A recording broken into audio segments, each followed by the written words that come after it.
decided to bring over my little paint cart. It has like everything that I need when I'm painting, including my gesso. And my favorite palette that I use, which is actually this glass palette. And yes, it's a little dirty, has some gesso and paint on it, and actually some varnish too, but it's all good. Before I get started. And today's tea is actually a organic hibiscus. I like to read these little sayings that they have on the little tags for tea. What a desolate place would be a world without a flower, by Carla Lucas Belfort. It's nice, but also kind of like sad. Sad, honestly, is like a really big topic right now. And I believe this will be like the first video that I post this year for the new year, even though like I filmed one before a couple weeks ago, but a lot has happened since then. And at the time, I just did not feel comfortable posting it with the wildfires, the leaving of one president, inauguration of another, the aftermath of what happened in the city after that. DC, by the way. You know, recently, like literally a couple days ago, there was the tragic plane event that happened just a few miles from me. And of course, the new year happened, Lunar New Year, celebrations are going on. There's a lot to reflect on. And I've been meaning to do a video on starting over, getting a clean slate, what to do with a clean slate, writing out a script for me, and breaking it up into different parts. For some reason, when it came to doing the clean slate with this in mind, it just didn't feel right. It honestly just feels better to do what I'm doing right now, which is just like free flow speaking. A friend of mine, she's a fellow designer, graphic design YouTuber. We were talking the other day. One thing that has stuck with me over the past few weeks as I've been back and forth on what to film and how to film it is just to continue being honest and authentic and sharing that raw process. It's not just about what you get the most views off of, but it's also something we were talking about is it's real, it's authentic, it's raw, it's not covered up. It's just a free-flowing conversation, and it's something that I feel like a lot of us need more as, you know, the world keeps changing, all these events keep happening, just to have an outlet to vent, to speak, but also people want to see that.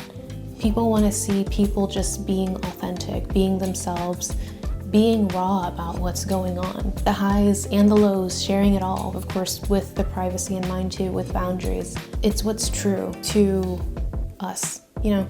Anyway, after thinking about what Anya and I were talking about, realizing that this topic of a clean slate, even though I might make a different video in the future, a different structured video in the future, I want to start it out with this video of literally just verbally processing everything that's been happening. A bit of an update on like where I am, where I'm at. Definitely today I want to focus on the process of grieving, because I feel like that's a really big part of having a clean slate, starting over with a clean slate and growing anew. When something leaves your life, it leaves an open space for something new to grow out of or to grow into. But the thing is, when something leaves, you have to also go through the grieving process, whether it be, you know, the loss of a job or the loss of a loved one or the start of a new year, the loss of one year and the start of another. There is a time and a place that is just naturally designated to grieve.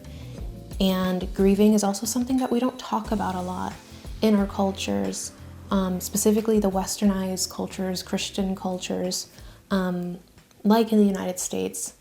I won't get too much into an anthropological lens here with like different cultural backgrounds and cultural beliefs spreading across different diasporas and such. But what I will say and start off with is grieving is so important in the process of having a clean slate, of starting over.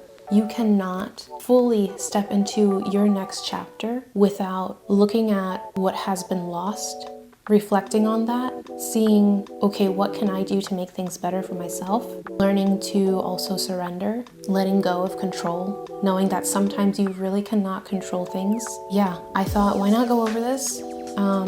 Have a chit chat video, literally just talking, processing, see how it goes. And also, why not paint a little bit too, because I am not just a designer or a director. I'm a multidisciplinary multidisciplinary, is that a word? Multidisciplinary creative.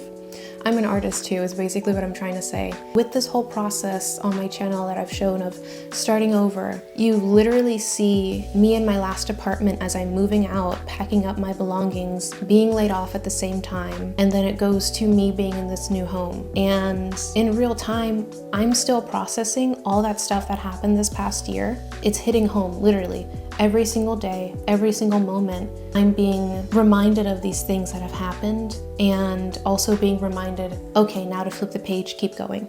And in doing so, I've been still unpacking things. Like, you know how it is when you're moving and you get the main priority things, the primary things out of the boxes, so you can use them, like your clothes, your kitchen appliances, you know, the things that you use on an everyday basis. And then you kind of forget about the other things that you packed away for like a different season or something. Been unpacking a lot more stuff recently and have found some old pieces of artwork, because I have so much artwork.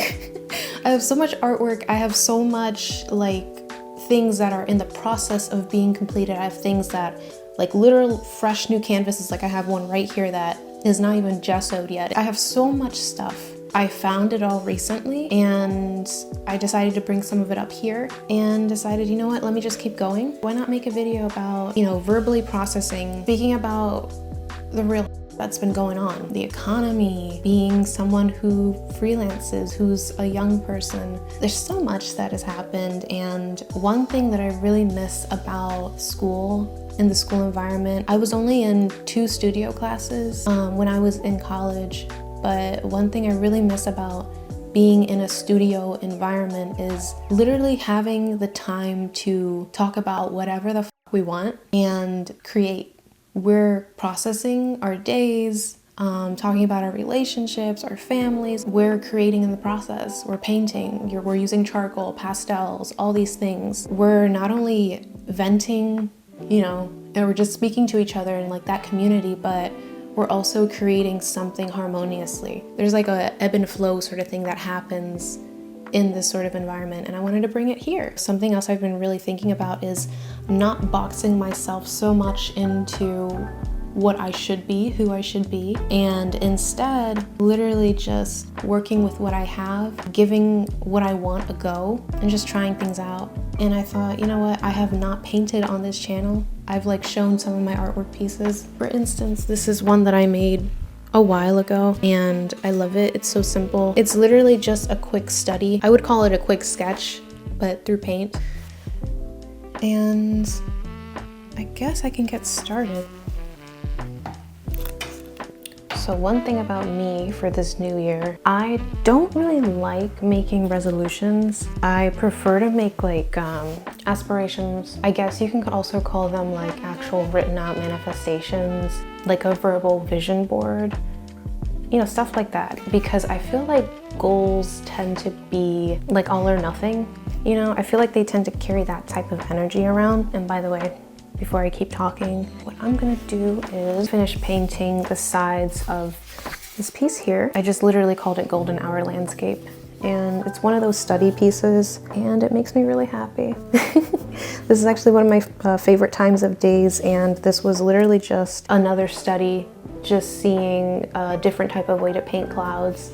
Because I really like painting clouds, but I also like experimenting with how I paint clouds and how I, you know, depict certain scenes, landscape sceneries. And one thing that you'll probably pick up pretty quickly is that I'm very much inspired by Impressionist landscape pieces, by abstracted ways of how we see nature, how we see the world. That is very much my style. I really don't like being perfect, which is kind of crazy because I love vector work and I'm a graphic designer, but I love being imperfect. That's what I'll be doing. I'll just be filling out these sides because they're a bit bare right now. By the way, if you're interested in any of these art pieces, I will be actually selling them because I need to make space in my studio. I also want to make sure that they go to the right home, a good home that'll take care of them and that'll cherish what they are. If you're interested, I'll have these listed on my website. I'll also just like drop a link specifically to my storefront page on my website if you're interested in looking around. But yeah, let's get started.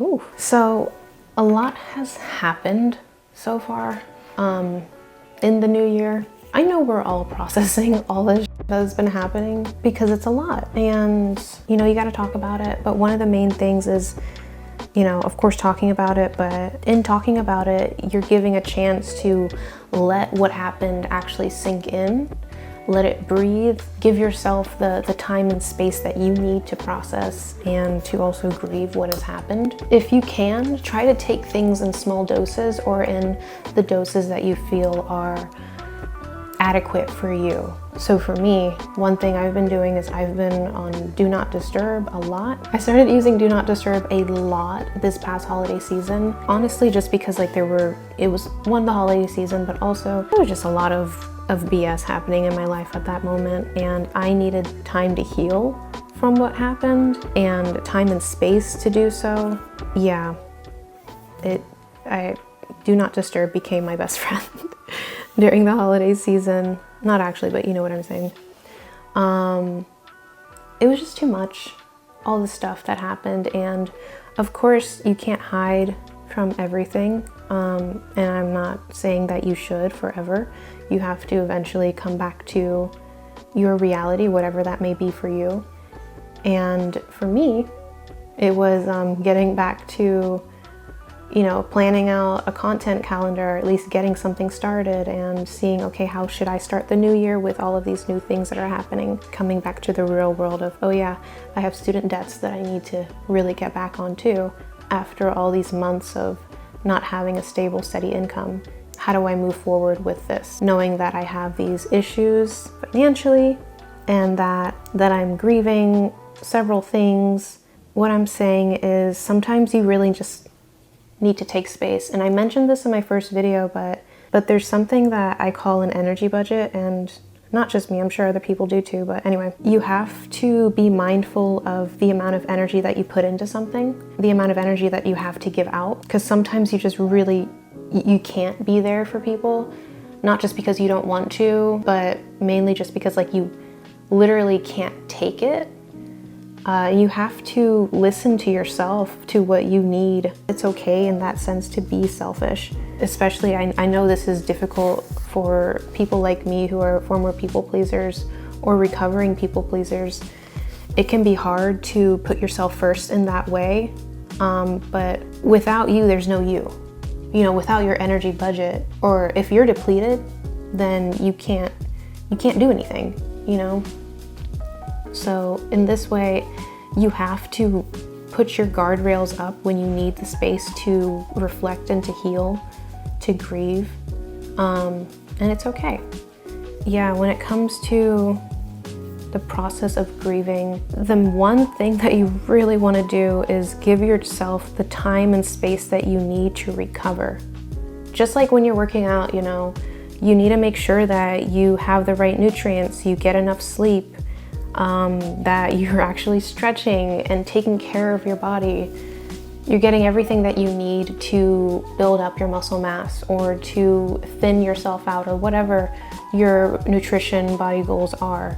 You know, you need to make sure that you have everything that you need to stay up to date and to make sure that you can keep your body running like a well-oiled machine. And yeah, in doing that and doing so, you do have to take space sometimes, and that's okay. I feel like I'm pretty done with that topic, but I would like to come back to this topic again of like grieving and taking the time to do so. Ooh, whoops. Got paint on me. That is like the one thing that I try to avoid when I'm painting, is to get paint on me, and I try to wear clothes that I don't care about. But today I decided to wear like sweats that I actually really like. And I decided to wear a shirt that I really like too, which, by the way, it's the Uchis Georgia Smith 2019 World Tour. Love them. And girl, they have not been on tour together since, and I'm painting in this shirt. My God. Anyway, I saw them when they were at the Anthem in DC. It was so cute and so nice. I think that world tour was literally the first time Georgia Smith was on a world tour. And I think it might have been the first time she was in the States too. First time in DC, I believe, as well. I don't know, this was like 5 years ago, 2019, but I remember I went with a friend and we both loved Uchis and Georgia Smith. I actually graduated from the same high school that Uchis went to.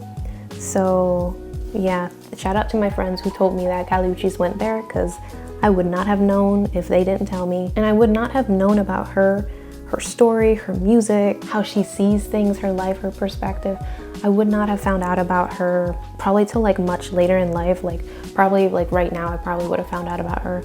Yeah, anyway, I love the shirt and I'm just painting in it because like, honestly, this is one of my most comfortable shirts and I didn't want to like get out of it, even though I knew I'd be painting, which is, you know, todo está bien, it's all good.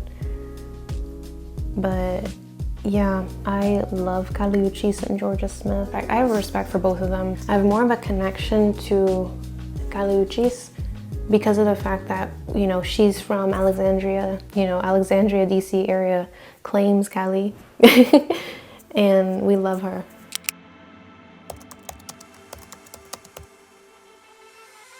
And like I said, we went to the same high school, graduated from the same high school, and honestly, it was so inspiring to know that when I did, because I found out about it when I was in high school. Because high school was fucking rough. High school was rough. I cannot sugarcoat that. I was moving, or had moved to a new school, a new area. I had left the friends that I grew up with, and I had to once again start over, clean slate. And I ran into a lot of people that were not very cute, did not treat me very nicely, very kindly. Whatever they were going through, whatever shit that they had to go through or they were going through. You know, we were all kids back then, really. Just some of the kids, they didn't have the best environment, the best practices when it came to how to treat people that are different than you, how to treat people who make you feel some type of way, whether it be like envy or just like noticing that they are different and wanting to, you know, make them feel like an outcast. So many different things that I experienced, and looking back on it, I can see like these kids were going through their own things and it's not their fault. Like really, it's never a child's fault that they end up doing. It's mainly who is raising them, who is there for them. And if they feel alone, they're gonna make sure that other people know that. Or they don't, you know, it depends. But anyway, what I'm trying to say is high school was not really easy for me. I'm glad that I met the friends that I did that saw me basically as an outcast. We're all kind of outcasts, a little strange, a little weird. And I'm glad that I met them and they showed me the ways of how to like basically start over. At that age, they gave me the notes on how to start over, how to start anew. I learned about my culture, Guatemalan culture, the different cultures of what it feels like to be in an environment where there are so many different worlds colliding, so many different perspectives. Growing up in Southern Maryland, I didn't really have a lot of that. But moving up here to like Northern Virginia area, to the city, you get that everywhere because you're closer to the district. DC. So you get people coming from all walks of life. You get to see their perspective. Anyway, what I'm trying to say is my friends showed me about, they showed me Uchis. They showed me her music. And I remember I would be walking through the halls of our high school and I'd be like, damn, you know, I'd be having like a rough day and I would be just like listening to her music from her first album that had like Loner and Riding Around and Lottery and Sycamore Tree. And I'd be like, damn, if she made it out of here, if she was made fun of, you know, for being different, if she made it out of here, basically, she walked these same halls, I can do it too. We can all do it. But specifically, I was thinking of myself. I was like, if she did it, I can too. And that's what drives my connection to Uchis, is feeling that of like, damn, if she did it, I can too. If she stood at this area that I was standing, that walked the same halls I walked, and she got out and she followed her dream, I can too. And that's why I love Cali. I'd love to meet her someday. She seems like such a gentle soul. There's like a lot of different people that are, I guess, famous I'd love to meet. Like me and my friend, we talk a lot about like the different people we'd love to meet someday, or get to know someday, like have a chat, have a lunch, have a coffee. We were literally talking about the most recent Red Table Talk with like, I think it's Demi Moore and Nicole Kidman and Zendaya. And we were talking about how cool Zendaya is. She definitely is another person that I'd love to meet someday. I feel like she gets it. She just gets it. She seems like really down to earth. She seems really chill. And another thing my friend was saying, I don't know how she knows all this, but she's a Virgo. She does her research. She comes prepared. My friend was saying that we all have similar birth charts when it comes to like astrology and stuff, because my friend and I, we have very similar like natal charts. She told me, she was like, yeah, also Zendaya's birth chart is very similar to ours. We both get our fair share of, you're just like Zendaya from random people, which for me, I don't get. It just seems a little racist just because there's another person who's mixed, you know? I don't get it. But like with my friend, I can see it more. She actually does look like Zendaya. Don't kill me, girl, I swear. She hates it when people say that, but like both of us feel the same way. It's like we don't like when people say that we're just like another person. We really don't like it, but it's not because we don't like that person. It's because we want to be our own people. Like literally every day, we just gotta, whenever that shit happens, we just gotta be like, thank you, keep on moving. Because usually it's not coming from a place of, you know, of negativity. It's coming from a place of admiration, of respect in a way. And we just have to see it for that and keep moving, because like we cannot get caught up on the negativity that we might feel from something. Okay, and I think that's it. No, I can like go a little bit more on this. Speaking of like negativity and shit, it has been so interesting. Dealing with everything in like reflecting with like what the world has been going through, just really trying to focus the most on healing, you know, healing from all the bull that's been happening. And I'm gonna get up and put this in a place to dry. Okay, and I brought over this bad boy here that it looks like I call it Midday Sky, and it's an abstracted piece. Definitely, I painted this years ago. It was during 2020 actually. So this literally was just me painting my emotions and how I felt about the sky that I could see through my window. All the joy, openness of the sky on this beautiful sunny day that it was at the time. I'll put like more detailed pictures on my website. Anyway, I'm gonna keep using actually that same paint. So let me get some more so I can fill in the sides. I'm not gonna lie, I forgot what I was talking about. I love a good ramble. But the thing is, I forget sometimes what I'm saying. That's all good. Anywho, I think what I was saying is, okay, I was talking about negativity and all the shit that's been happening in the world. Protecting your space, while also doing your best not to remain ignorant to everything that's been happening. It's been a journey. At one point, you're gonna have to like actually get back into everyday life. Turn your phone back on, basically, is what I'm saying. And it's best to really try to ground yourself. By grounding yourself, I mean just basically regulating yourself, which basically by regulating yourself is making sure you have the tools that you need in your back pocket, your emotional tools basically, to make sure you're gonna be okay. You can get through the day, or you can get through that specific time period you need to get through. And when you're out of that time period, when you have your space again, you can do what you can to bring the emotions that you felt back up, process them, whether that be crying, journaling, talking to a friend, a loved one. But in the moment, it's like you can't always do that. And that's something that one of the newscasters brought up recently. I feel like a bunch of different people have been talking about this, but I've been watching the news, and something that was brought up is everyone that has been reporting on this incident in DC that just happened with the plane crash at Reagan National. This is our home, you know, and a tragedy like that should have never happened. But the thing is that this tragedy happened in our backyard, you know, and there's only so much that you can do. Focus your energy on looking prompt and professional, but It's when you come home, when you get back to that place where you feel safe, where you feel like, okay, now I can rest. It's when you get to that part that everything comes back, and it can be really hard. The other night, actually, the night this event happened, I was at a family dinner where we were literally in Arlington. If you took where the event happened and moved us a little bit across, that's where we were. Now, I didn't see anything, but what we did see was on the way back, we saw 9 o'clock at night, actually. It was actually at 9 o'clock. So many emergency vehicles going in the direction from Fairfax, from Arlington, from Alexandria City. And we thought at first, like, oh, probably something happened at like an apartment or something, and like, you know, God bless. But a few hours later, literally at 10 o'clock, which is kind of crazy, we got a notification that there was an incident on the Potomac, and there was basically a fireball. When I say it's in our backyard, it's in our fucking backyard, dude.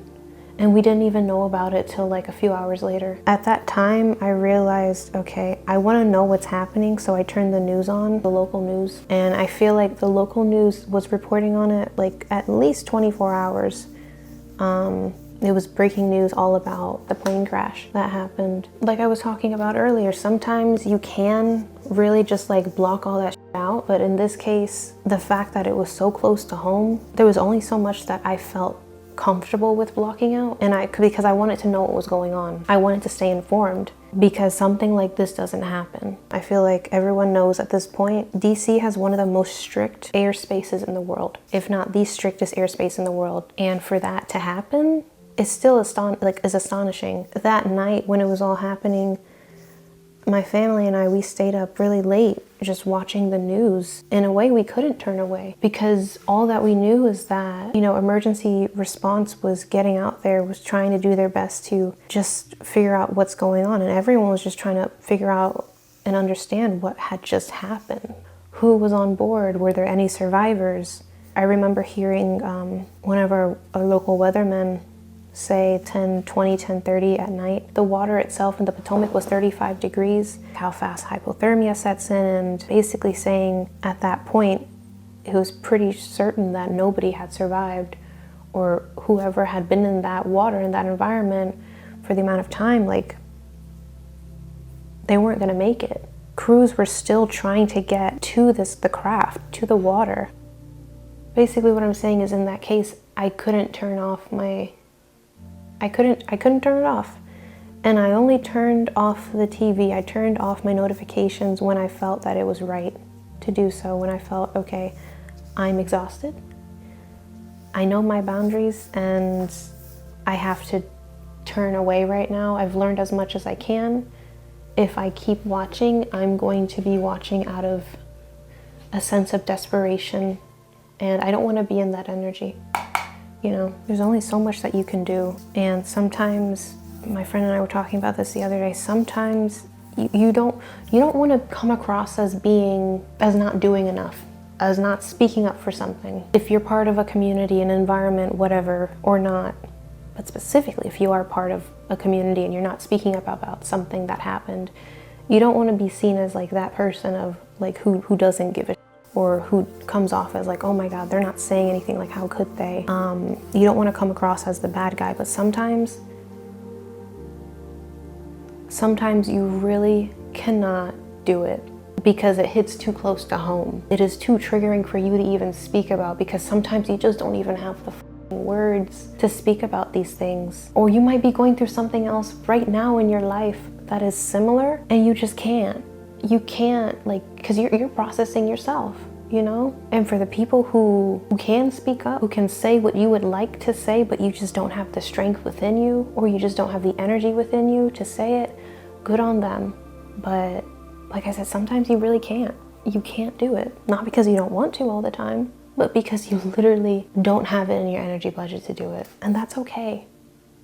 It is okay not to speak up sometimes. And I have to keep telling myself that too, because like, I don't speak up for every injustice that my people go through. That doesn't mean that I'm ignorant to it. That doesn't mean that I don't see it happening. That doesn't mean that I don't speak about it on my everyday, like day-to-day life. Just because I don't say something on social media doesn't mean that I don't say it in real life, and vice versa. That phrase could literally be said for so many things. for so many people too. Like, oof.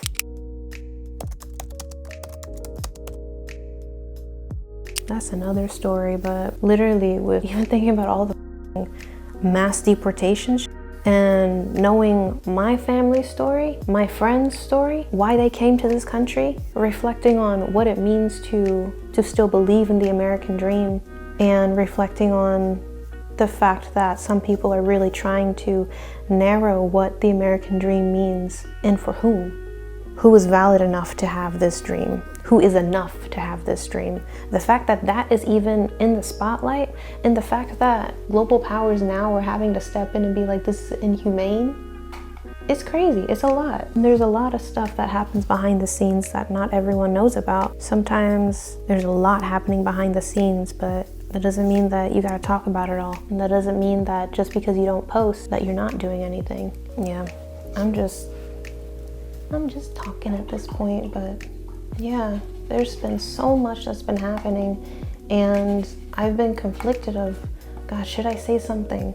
Should I say something? But there's been so much happening that sometimes you gotta move on from one thing to the other and then like go back to the other thing, because like the other thing is still happening, and while the other thing is happening, there's another thing that's happening, and there's a lot. And we're only human. That's another thing. We're only human. We're not gods. We are not gods.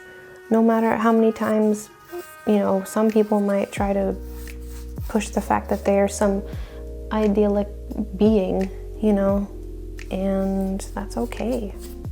It's okay to feel human, to be limited sometimes. It's okay to not speak about every single thing that happens, because there's so much that happens.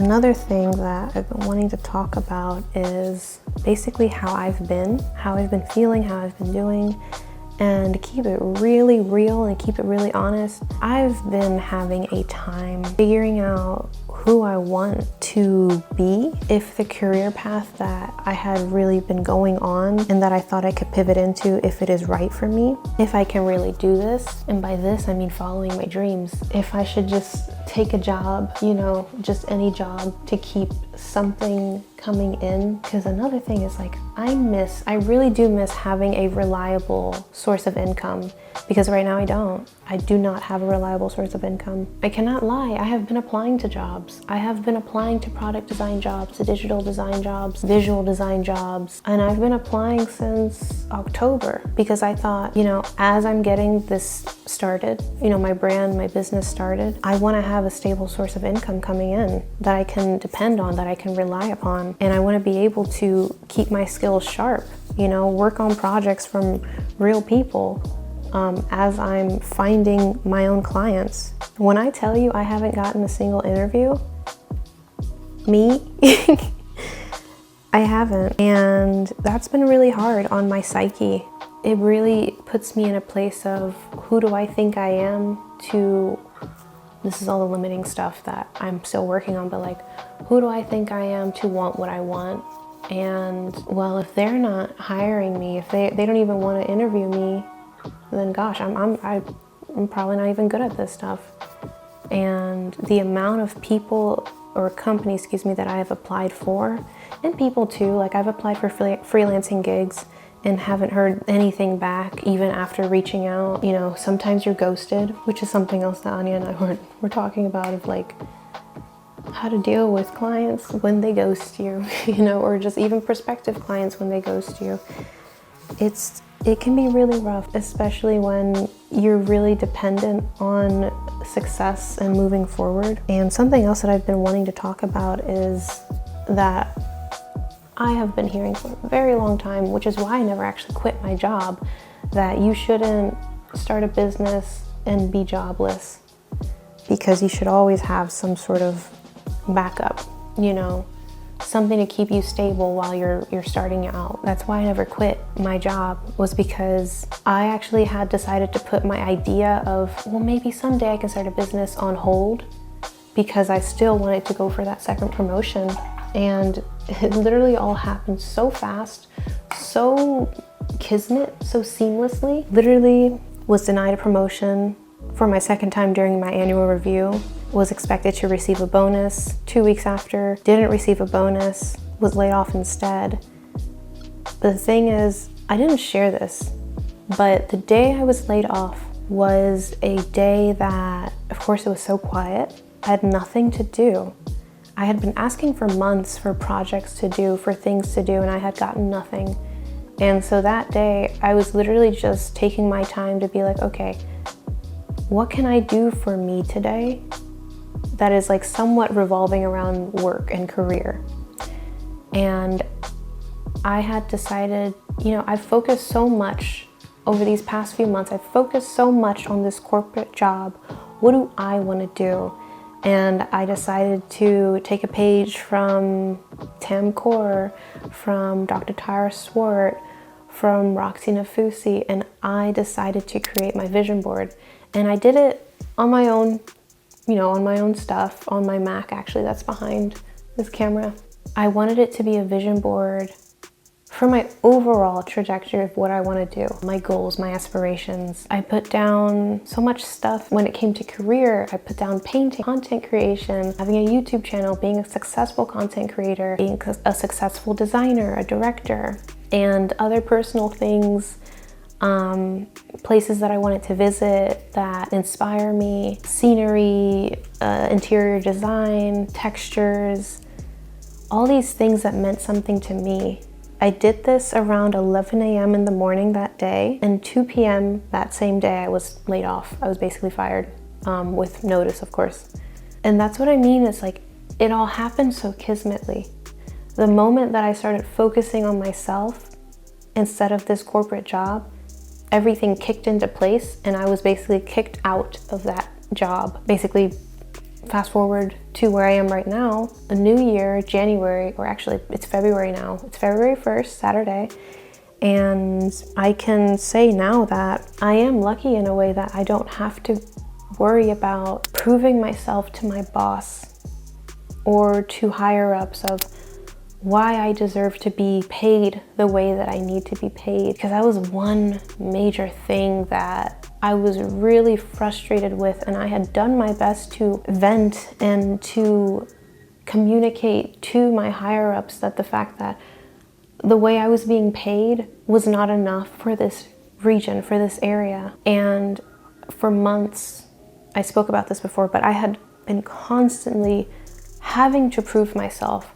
And the way that I would prove myself, it wouldn't be received still of being enough. I can say now that I'm so thankful and grateful that I'm no longer in that environment, that I can reach out to old colleagues and mentors from that environment and tell them where I am now.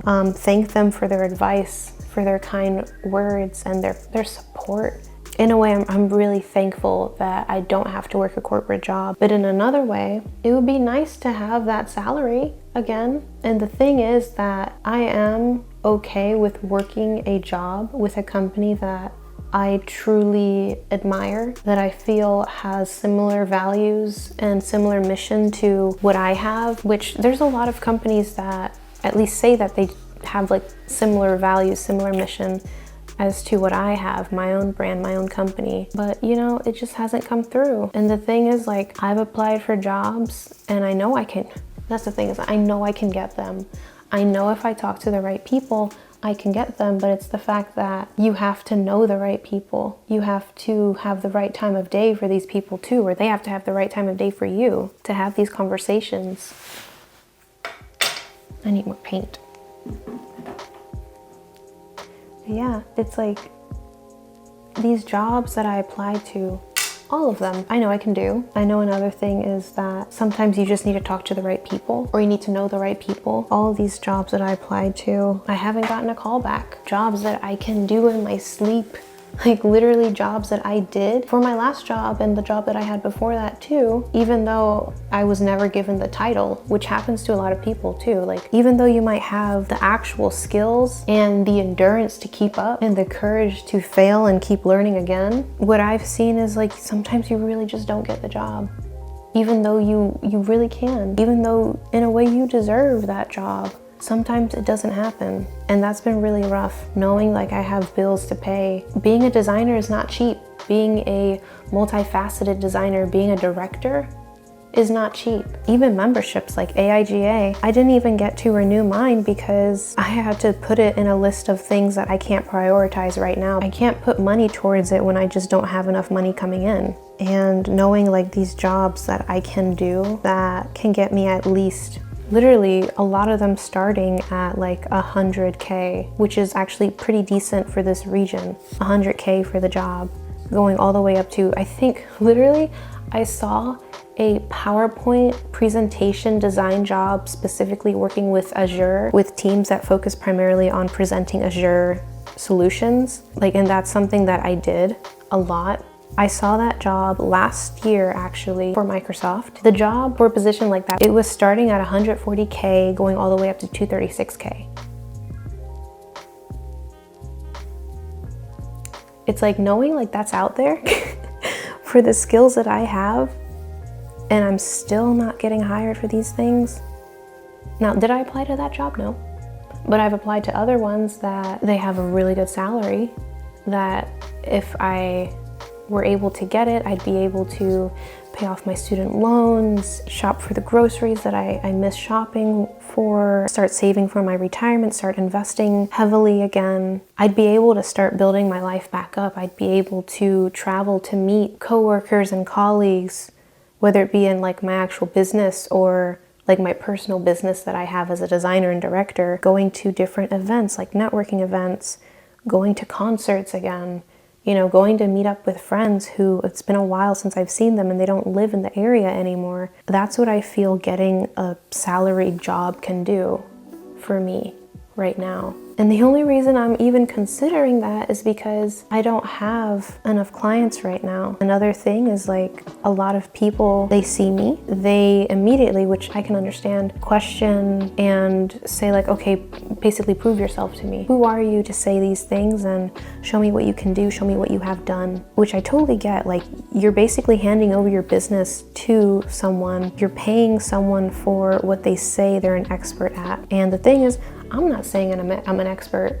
I'm not saying that at all. I'm saying I know how to do things. I know how to make things look visually pleasing. I know how to direct a certain mood. And I know about strategy, marketing, digital marketing, analytics. I know these things. I'm a designer, I'm an illustrator, I'm an artist. I'm a multifaceted creative, and I want to use my skills to help out other people, to help out other brands, whether they be corporate entities and having them on retainer for whenever they need me to do, like, I don't know, an icon redesign or some internal cultural network, social, like, because this is something that I actually used to do in my downtime. I would volunteer my time at my old job. I would volunteer my time to help out with corporate cultural communities. We had our Black cultural community, Asian Pacific Islander community. We even had our US women's community, and I would volunteer my time to help them out with their own marketing communication needs or internal networks, and then people would also share. We would do what I would do and another designer, because we both did the same thing. We volunteered our time to help out as a team. Hey Mickey, if you're watching this. We worked together to create these assets that we didn't have to do, but we did it because we loved it. And it was also strengthening our skills. I feel like I veered a bit off topic there, but the whole thing is that I'm really tired, and this is something else that I've been talking a lot about with my friends and other designers recently. I'm really tired of feeling like I have to prove myself to people, whether it be applying for these jobs, being given the,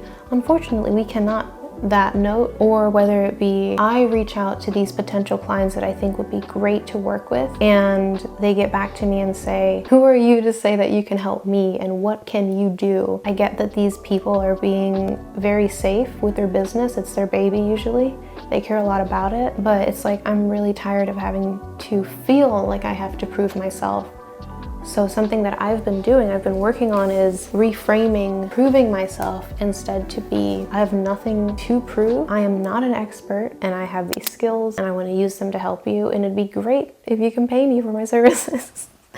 Something like that. That's a bit more prim and proper than that, but you know, basically saying, hey, this is me. I'm not perfect. I'm not an expert. I think big. I dream big. And I bring that to every single team that I'm a part of. And I've never heard any complaints about it. Only if they allow me to do what I do best. When I'm not allowed and I'm in these teams and I'm not allowed to do what I do best, they think that, oh, she's not good at what she does and, you know, it's not worth having her around. This doesn't happen anymore, but it used to happen a lot back in my old job. And I really had to, at that time, switch my mindset from feeling like I have to prove myself to just showing up as the person that I want to be, whether I'm given permission to or not. And when I started doing that, things started changing for the better, because I showed up as the big picture version of myself that I am, the big picture person, the director that I am, but also I'm a designer, and also I'm an artist, and also I'm a strategist, and also I'm experienced in human-centered design, and also I'm experienced in user research, like all these things. I have all of these skills that you don't just get in a day. It took years to hone these things, to gain these skills. One thing that I really have to keep reminding myself is that I have to continue showing up as me in every room that I walk into, because unfortunately what has happened is some people don't want to give you the time of day. Some people don't want to give you the chance. So sometimes you just have to walk in and take that chance for yourself and show them exactly who you are. Create that hook. Because if you don't, it's just like in a networking event, you're meeting someone, you have to, or you're in a room with a bunch of people and you only get a certain amount of time. You can't just walk into a situation thinking, oh, like I don't know what to say. No, you have to come up as your real self, and as you're being your authentic self, it hooks people in, it draws people in. You know, they want to know more about you, what you do, why you started this, how you got into this, what is really important to you, and actually, do you think I can work with you? You know, things like that. Or actually, I think I know someone who would be great for this, and actually, let me give you their number, let me give you their contact. That is how it goes. And I have to keep reminding myself through all of this bull that's happened. I have done so much work and I have shown up the best way that I can. If not every day, then every day that I feel that I can show up. And I have nothing to prove anymore. I've proven it to myself, and that's what really matters.